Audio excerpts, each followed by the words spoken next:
Easy Explain Introduction to the Philosophy of History by G.W.F. Hegel, starting with an overview. So, Georg Wilhelm Friedrich Hegel, GWF Hegel, was born in Stuttgart, Germany in 1770, and he died in Berlin in 1831. Big figure in German history at this time, spanning from the 1700s into the 1800s.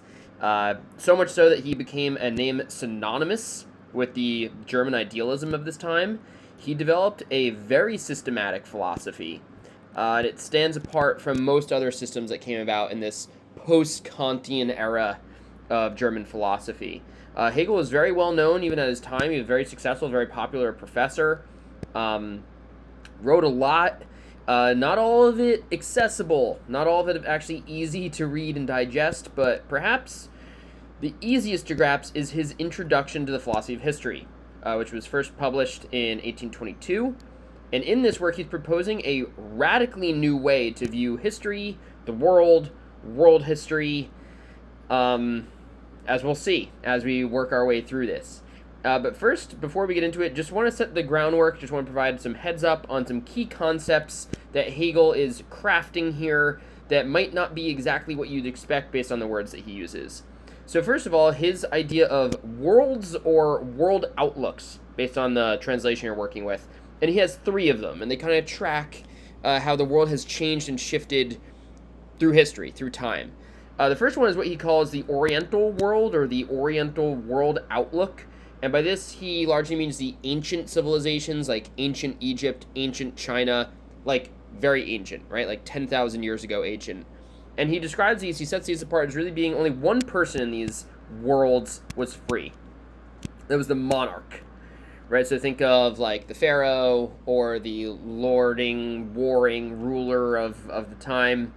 Then through history, we approach the second world of the Greco-Roman world, where here Hegel says some people are free, just not slaves. There's still slavery here, and not women, right? We're still working on women's rights.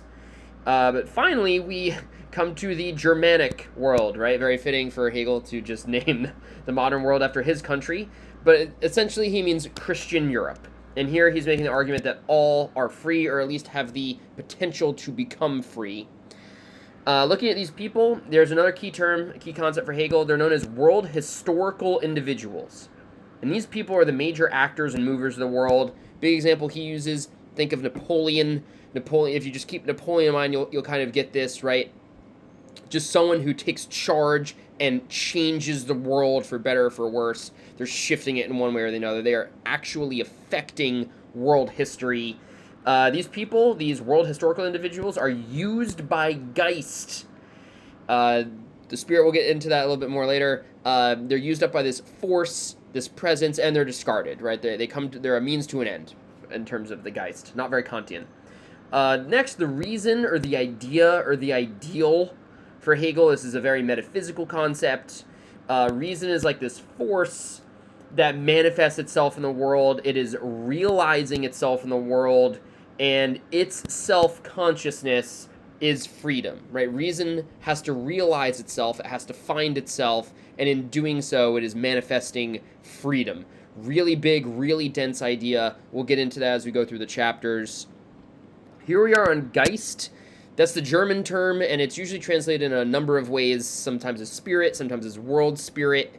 But don't think of it like the Christian spirit or the Christian soul. Think of it more like these options here, more like a universal spirit or an objective spirit or like a national spirit. Think of like a big moving force like that, behind the scenes working on all things. Finally, just history for Hegel is largely a process of emancipation. It's a process of finding freedom, finding enlightenment, coming to this higher level of self-consciousness. It's always increasing in consciousness and rationality and ideas and clarity and purity. It's not always easy either. History is a lot of times a struggle. But what are we doing? We are combining, we are synthesizing reason and society. Society, our civilization itself is becoming a manifestation of reason. That is the goal of history. So some big key concepts from Hegel, keep those in mind. We're going to be working with them throughout. So he takes this introduction to the philosophy of history. It's organized into 6 chapters. And we're just going to go chapter by chapter, because if you can't tell already, This stuff is dense. So chapter 1 is called The Methods of History. Chapter 2, Reason in History. Chapter 3, Freedom, the Individual, and the State. That's a big one. Chapter 4, History and its development. 5, the geographical basis of history. And 6, the division of history. So next video, we're going to pick right up with chapter 1, The Methods of History. For now, this was an overview, and I hope it helps.